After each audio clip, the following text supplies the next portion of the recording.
Monsieur Ploncart-Dassac. Bonjour Diane.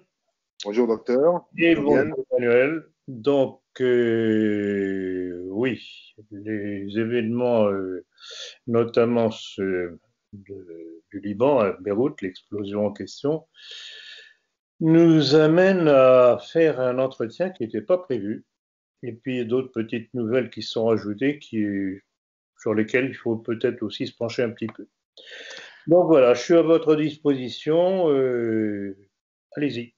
Oui, alors effectivement, nous faisons cet entretien suite à l'explosion qui a eu lieu dans le port de Beyrouth, au Liban. Quel est votre sentiment sur cet événement? Ça avait déjà été annoncé par Netanyahou. Je ne sais pas si vous avez eu vent de son discours aux Nations Unies, c'était le 27 septembre 2018, dans lequel il annonçait qu'il savait exactement où se trouvait le dépôt d'armes du Hezbollah, etc., et qu'il le ferait sauter. Donc, il n'y a rien de nouveau. C'était annoncé. La seule chose qui est curieuse, c'est qu'il devait se douter que, évidemment, le Hezbollah avait entendu son discours et il n'allait pas laisser ses armes là où elles étaient. Donc, en fait, cette histoire de l'entrepôt en question et de l'incendie de l'entrepôt, ça a été une couverture pour l'autre explosion. Et là encore, il faut rappeler que Netanyahou, 5 jours avant le drame de Beyrouth, avait annoncé qu'il allait le faire. Il ne faut pas chercher midi à 14 heures.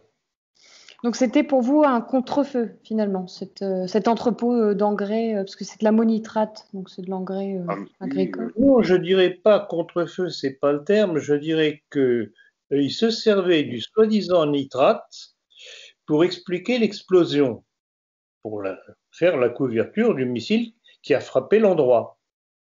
Donc c'est simplement une couverture. Et Diane, vous qui êtes proche des milieux d'agriculture, vous m'avez instruit justement sur les caractéristiques du nitrate en question. Ce nitrate ne peut pas exploser tout seul s'il n'y a pas un autre genre pour le faire sauter. Oui, absolument. Sinon, toutes les fermes de France exploseraient comme ça. Les fermes de France sauteraient les unes après les autres, c'est évident. S'il n'y a pas d'adjuvant, ça c'est le point fondamental, même s'il y a une grande quantité de ce nitrate d'ammonium, ça ne peut pas sauter. Donc, il y a une main qui a rajouté quelque chose. Il y a un feu qui s'est déclaré juste avant l'explosion, je crois. Oui.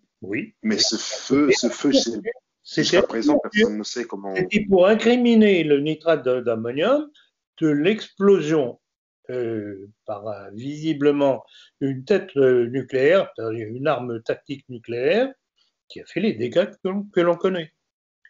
Et alors, puisque l'occasion s'en présente, je voudrais tout de même faire remarquer quelque chose d'assez curieux, c'est que le quartier qui a été le plus touché, ça a été le quartier chrétien de Beyrouth.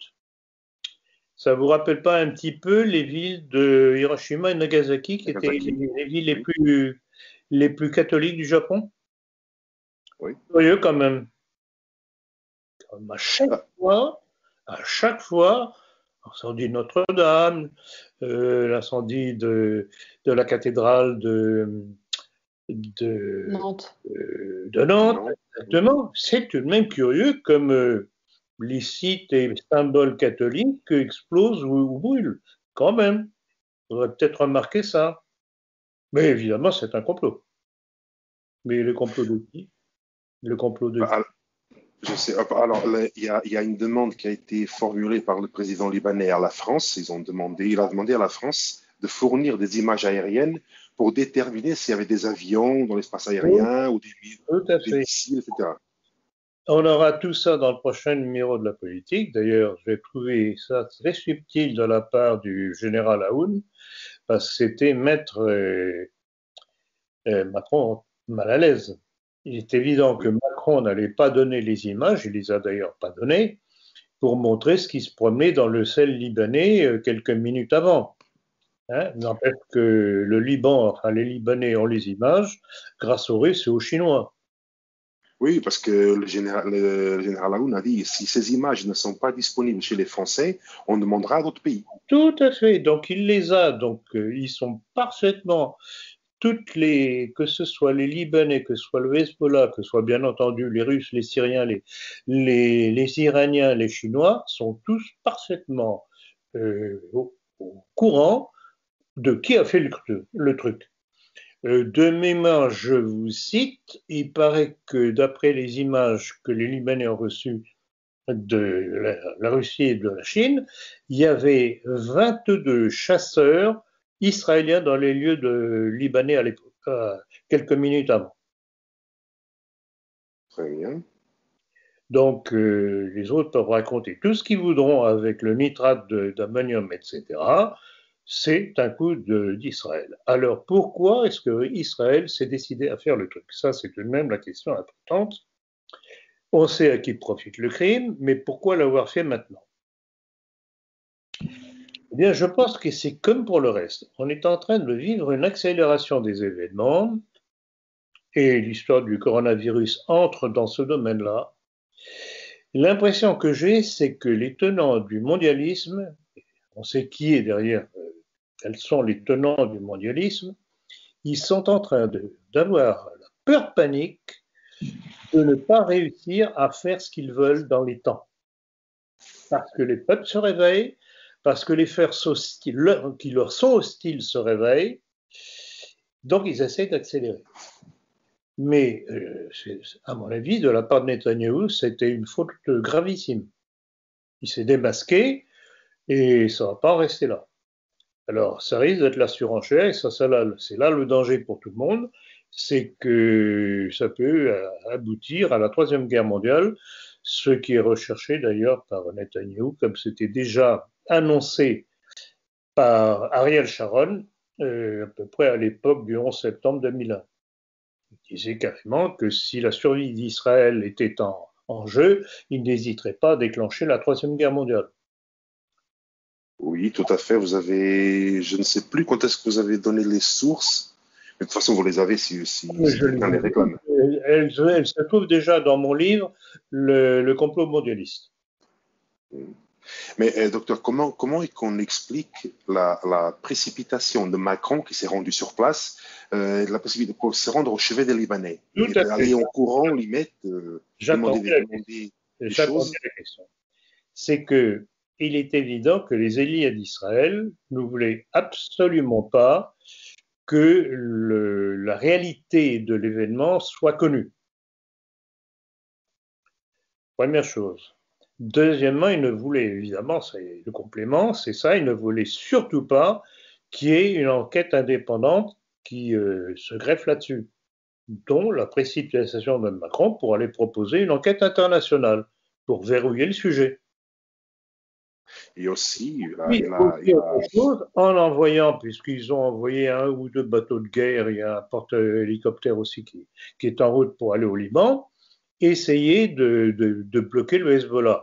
Ça, c'est une douce illusion parce que, d'une part, le Hezbollah est puissamment armé, même le Mossad, même le Tsahal s'est cassé les dents en 2006, rappelez-vous l'offensive israélienne à l'été 2006, après qu'ils aient réussi à travers de l'assassinat du président Hariri à pousser les Syriens dehors en accusant la Syrie d'avoir fait le coup. Ça ne pouvait pas être la Syrie, elle n'avait aucun intérêt à faire la chose. Par contre, c'était un très bon prétexte pour la communauté internationale, comme on dit, de dire aux Syriens, maintenant vous partez, sinon sanctions économiques, etc. Je l'ai expliqué justement dans mon livre, le complot mondialiste. C'est comme ça que ça s'est passé. Et à partir de là, Israël, croyant avoir les mains libres, se sont dit, on va faire la fête au Liban. Mais ça a été sa fête. Ça a été la fête à Israël. Ils ne s'attendaient pas du tout à l'opposition du Hezbollah. Or, aujourd'hui, le Hezbollah est beaucoup plus puissant qu'il ne l'était à l'époque. Donc, le petit père Netanyahou joue un jeu très dangereux. Netanyahou, d'ailleurs, qui a félicité Macron pour son intervention héroïque. Évidemment. Merci, cher ami. Voyons, ils sont de la même communauté, vous le savez bien. Même gêne. Alors, revenons un petit peu en France avec la loi de bioéthique qui prévoit entre autres la possibilité d'avorter au 9e mois. Comment une telle abomination a-t-elle pu être votée à l'Assemblée nationale? Ça montre bien le degré de déchristianisation, de haine de la vie de ces gens qui sont censés représenter les Français au Parlement. Mais voyez-vous, même Une véritable haine de la vie. sans être chrétien, oui, c'est ça. Parce que Et sans être catholique, on voit à quel point c'est un meurtre au 9e mois. Vous avez des prématurés qui sont viables. Rassemblement national. Ça, Pardon? Pardon? le plus scandaleux, ça a été l'attitude du Rassemblement national avec Marine Le Pen. Oui, c'était la question suivante. Ils se sont abstenus, ce qui en dit long. Et alors, je voyais dernièrement une nouvelle que l'on m'a adressée, c'est que le fin du fin au Front National, maintenant, c'est de s'opposer La transphobie. à la transphobie, c'est-à-dire ce qui concerne les transgenres. Non, mais ce parti, mais quelle est la différence avec les autres partis? Oui, parce que le Rassemblement national ne s'est pas opposé non plus à cette loi.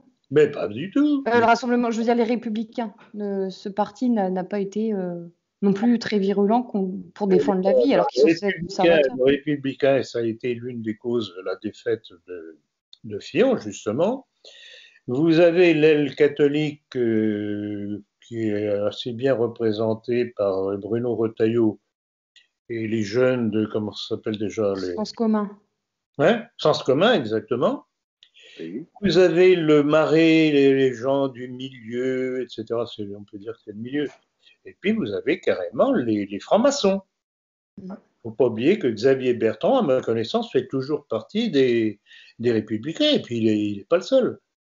Donc, les Républicains, c'est un mouvement composite, avec une aile droite, un centre et une aile gauche. L'aile droite s'est battue comme elle a pu, mais n'a pas la majorité, malheureusement. Et ça, c'est embêtant en vue des prochaines présidentielles. Et alors, pour revenir sur le Rassemblement national, comment peut-on critiquer l'immigration, mais à côté de ça, ne pas combattre l'avortement? Il y a un petit problème. Vous avez totalement raison de pointer la chose du doigt, Diane, c'est évident. Alors, est-ce de la bêtise à une puissance, je sais pas comment dire. Est-ce que c'est de l'aveuglement? Est-ce que c'est par peur de ne passer pour politiquement incorrect? Je ne sais pas, mais les faits sont là, c'est point. Et donc, bon, déjà, vous savez très bien quelle est ma position, notre position par rapport à l'ex-Front National devenu Rassemblement National. Ce parti doit être démoli. Parce que sinon, s'il y a encore un certain nombre d'imbéciles qui rêvent de voir une Marine Le Pen sauver le pays comme ils l'ont cru pour le père, eh bien, nous aurons à nouveau un Macron. Donc, il faut absolument que les yeux s'ouvrent et que les nationaux, comme on dit, cessent de rêver à la possible arrivée au pouvoir d'une Marine Le Pen. Ce sera de toute façon une catastrophe, il n'y a pas de différence avec les autres. Oui, elle sera encore plus à plat ventre devant le CRIF. Non, évidemment. Non, ça, il faut vraiment. Là c'est une campagne de sape que l'on doit entreprendre. Vous me rappeliez d'ailleurs que rien d'étonnant à ce qu'ils défendent les transsexuels, puisque le père déjà avait créé une marche de champagne pour les homosexuels. C'est l'histoire que j'avais sortie justement dans mon livre Histoire d'une trahison, auquel on peut se rapporter. Alors, l'affaire a été sortie, c'était un petit peu avant les présidentielles de 2007, je crois. Il y avait deux journaux, deux quotidiens, c'était Aujourd'hui en France et le Parisien qui avaient sorti l'affaire. On l'avait repris dans la politique, pas le moindre démenti de Jean-Marie Le Pen, pas la moindre poursuite de sa part, ni contre ces journaux, ni contre nous. Il a écrasé, il a essayé de mettre l'édredon là-dessus sur la nouvelle. Et puis on est arrivé au présidentiel et le Canard enchaîné a repris les informations des deux journaux en question. Nous avons repris l'information, etc. Et même chose, toujours silence de Le Pen. Donc il est évident que quand on se fait du fric avec le vice des autres, au travers de cette cuvée de champagne, la veuve poignée, comme ils l'ont appelée, il ne faut pas s'étonner de l'évolution du Rassemblement national d'aujourd'hui. Oui, c'est l'évolution logique. C'était inscrit dans les gènes. Et il n'y a pas que ça. Ceux qui m'entendront aujourd'hui, qu'ils lisent mon livre Histoire d'une trahison, il y en a bien d'autres encore. C'était une des plus grandes arnaques faites aux braves militants de la droite nationale qui, malheureusement, croient aux belles paroles, mais ne s'instruisent pas avant de prendre leur décision. Ou alors aussi, ils peuvent aussi se reporter à votre conférence « Faut-il voter pour le Front National ?» que je crois qu'elle est toujours en ligne, elle n'a pas été sabotée. Je ne pense pas. Non, mais... Je crois que Mais tout ce que je dis est béton parce que je n'avance jamais rien sans avoir des preuves. Et avant de me décider à dire quelque chose, c'est que je peux le prouver. Et c'est pour ça que l'on ne m'attaque que par des injures.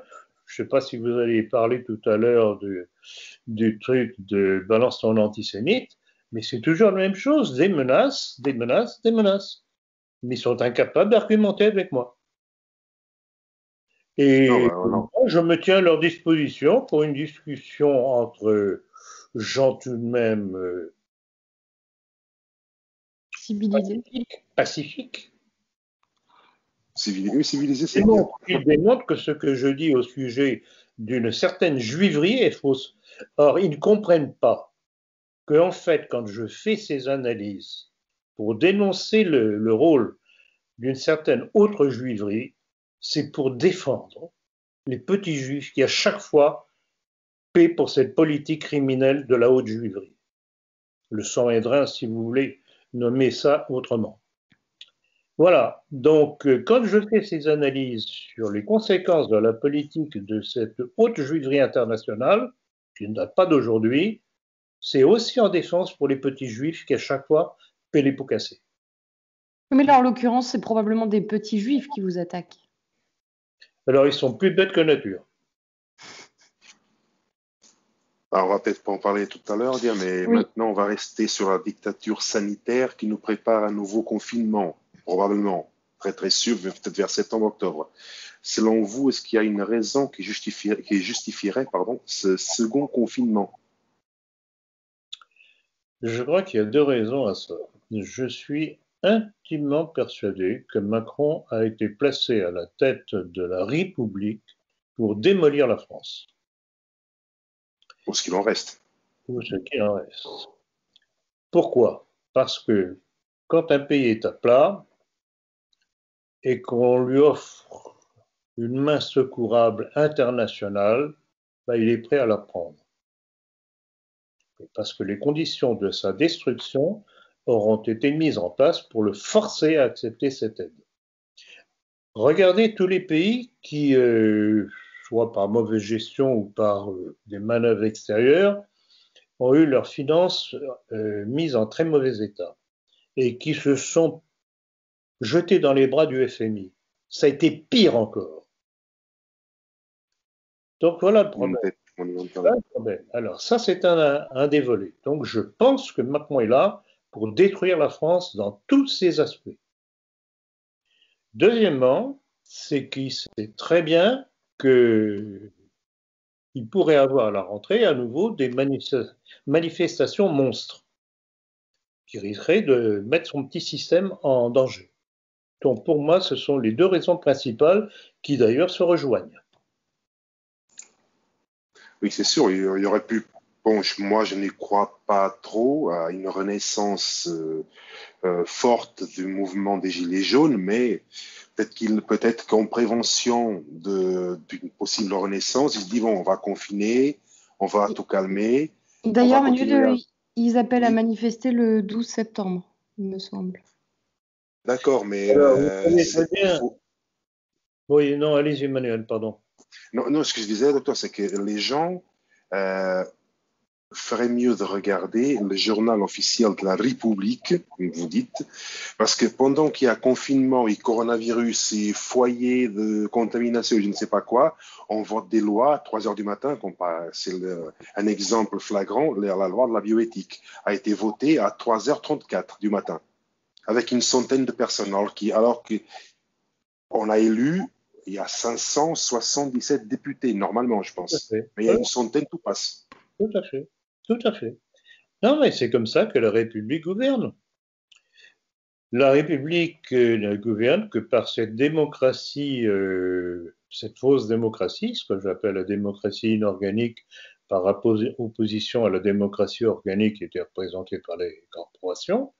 Ça a été tout l'art satanique des conjurés de la Révolution de créer ce type de démocratie qui permet aux médias de formater le citoyen, de lui faire voter le contraire de ses intérêts. C'est remarquable. Le coronavirus provoque chez les Juifs l'envie de faire leur alia. Les Juifs s'exilent donc massivement vers Israël. Quelle réflexion tirez-vous de cette information? Alors là, je suis surpris de l'information. Vous tirez ça d'où, Diane? Je vous retrouverai, mais il y a eu d'ailleurs aussi bien en France que dans d'autres pays européens. Alors, ça C'est une m'étonne. constatation faite par des organisations juives elles-mêmes. D'Allemagne. Non, non, des organisations juives d'elles-mêmes. Enfin, c'est les Ah, juifs oui, voilà, pardon. des organisations. Franchement, ça m'étonne pour deux raisons. Premièrement, parce que l'épidémie de coronavirus en Israël ne peut pas dire que ce soit glorieux.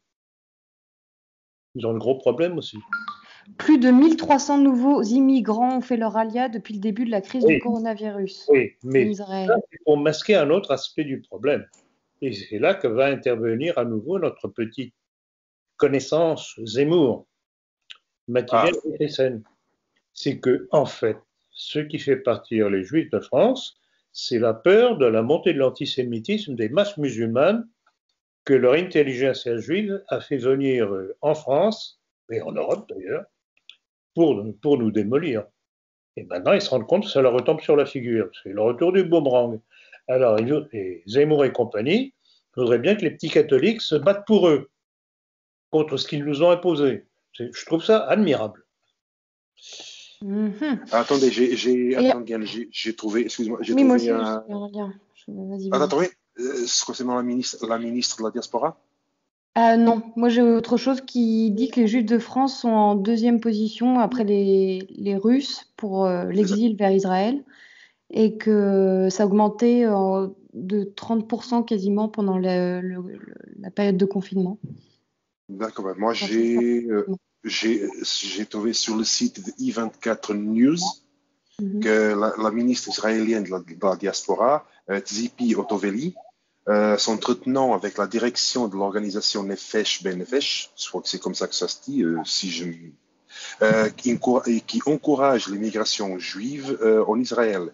Et elle a déclaré que l'État hébreu devait se préparer à une alia massive due au coronavirus. Je n'y crois pas, pour les deux raisons que je vous ai données. Le coronavirus est très présent en Israël pour l'instant. Oui, ils sont massivement touchés, mais en fait, peu importe, parce que eux, dans leur esprit, c'est un peu le but de leur vie, c'est d'aller Ah oui. finalement terminer leur vie là-bas. Et ils ont pris conscience que le coronavirus pouvait fermer les Alors, frontières. Et c'est surtout ça. il est évident que les autorités israéliennes poussent de toute leur force à l'ALIA parce qu'ils ont besoin de soldats. Ils vont avoir de plus en plus besoin de soldats. Et donc, c'est ça, c'est un des éléments justement derrière, mais ça, ce sont surtout les intérêts israéliens. Je ne sais pas si c'est les Juifs de France, enfin le CRIF, etc., sont tellement enchantés de l'ALIA. Je ne Non, ils perdent du pouvoir. Oui. Je ne crois pas Ouais. parce ils vont se retrouver tout seuls. Ouais, Ils vont se absolument. retrouver tout seuls. Alors, le Conseil représentatif des Juifs de France, c'est bien gentil, mais s'il n'y a plus de Juifs en France, ben, il n'y aura plus de Conseil représentatif. Et d'autres pays, je crois, comme aux États-Unis, où ça a explosé aussi, plus de 400%. Bref. La LIA aussi. Pardon? La LIA. Oui, oui. Ouais. Oui, aussi, la LIA aussi. C'est une politique israélienne de faire venir le maximum de juifs. C'est pour ça d'ailleurs qu'ils sont en train d'annexer petit morceau par petit morceau la Cisjordanie. Et là encore, je ne sais pas si vous avez vu cette nouvelle de du soi-disant accord entre les Émirats arabes unis et Israël promettant de suspendre les colonisations. Oui. Ce qui est une vaste fumisterie. D'ailleurs, Netanyahou ne s'est pas gêné pour le dire, que c'était pour l'instant suspendu. Donc, c'est une vaste arnaque, et une vaste arnaque qui sert à la fois à Netanyahou et qui sert Trump. Parce que si Trump peut présenter dans sa campagne électorale un soi-disant accord entre les Émirats arabes unis, Israël, soi-disant pour le plus grand bien des Palestiniens, ça fera les affaires du petit candidat Trump. Et alors, il faut signaler aussi que immédiatement, que ce soit le Hamas, que ce soit l'autorité palestinienne, que ce soit l'Iran, que ce soit la Syrie, que ce soit enfin tout l'axe de la résistance dans la région, ont refusé la chose en disant que c'était une vaste arnaque. Donc voilà, c'est beau. Je répète encore le fameux mot de Shakespeare, much fuss about nothing, beaucoup de bruit pour rien. C'est de la frime. On va passer au sujet que vous avez déjà abordé tout à l'heure, notamment la Ligue de défense juive qui a relayé des extraits de nos entretiens dans leur rubrique Balance ton antisémite. Bon, sur un autre site du même nom, il y a un texte qui a été publié qui vous accuse de voir des juifs partout. Est-ce que vous souhaitez commenter? Pourquoi ils ne le sont pas? Ah ouais, je pense qu'ils veulent là, ils vous accusent de voir des juifs. Ils ne le sont pas. Regardez la filière sanitaire en France. Qu'est-ce qui est à la tête de la filière sanitaire en France? Buzine, Salomon, Lévy, Salomon, Hirsch, et puis ceux qu'on ne connaît pas ou qu'on connaît moins. Et dans le domaine politique, non mais il ne faut pas rigoler. Mais je ne comprends pas. Il y a de la bêtise chez ces gens-là quand même. Parce qu'ils se donnent des verges pour se faire fouetter. Et je répète, je ne veux pas leur perte. Je les mets en garde et leur conseille à nouveau de lire le livre de leur coreligionnaire Bernard Lazare dans son livre sur les origines de l'antisémitisme, dans lequel que si de tout temps, dans tous les pays, sous des régimes différents, le peuple juif a eu des problèmes, c'est que les causes profondes de l'antisémitisme résident dans le peuple juif lui-même. Le jour où les juifs auront compris ça et cesseront d'être hystériques et de vouloir tirer tout à eux, ben le monde vivra peut-être des temps un peu plus calmes et le monde juif aussi. Parce que, pas compte, il va y avoir une explosion, un de ces quatre. Par exemple, il y a un dessin, j'ai vu dans cette histoire de vous accusant de voir des juifs partout, ils ont, je ne sais pas si c'est eux ou Balance ton antisémite, bon, l'un ou l'autre, ils ont publié un dessin où on voyait la tête de Rissen, la tête de Henri de Lesquen et la tête de Louis Alliot. Et là, oui, il disait, vous voyez des juifs partout. Alors, juste un rappel, concernant Rissen, vous n'avez jamais dit qu'il était juif. Pas du tout. C'est quelqu'un qui vous a donné. Pas du tout, c'est une information qui nous a été envoyée. J'ai émis des doutes parce que n'ayant aucune preuve, je n'allais pas appuyer du tout cette information. Quant à Louis Alliot, il faut tout de même rappeler qu'il est juif par sa mère, juif algéroise. Quant à Henri de Lesquen, c'est la propre Ligue de défense juive qui lui a attribué une ancêtre juive au travers du nom de Médina.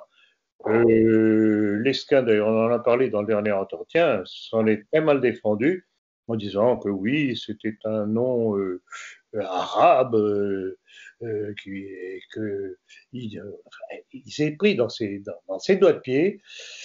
Malheureux, j'aimerais pas être à sa place. Hein. Oui, il disait qu'il était très fier d'avoir un de Medina parce que c'était un conquérant de l'Argentine. Oui.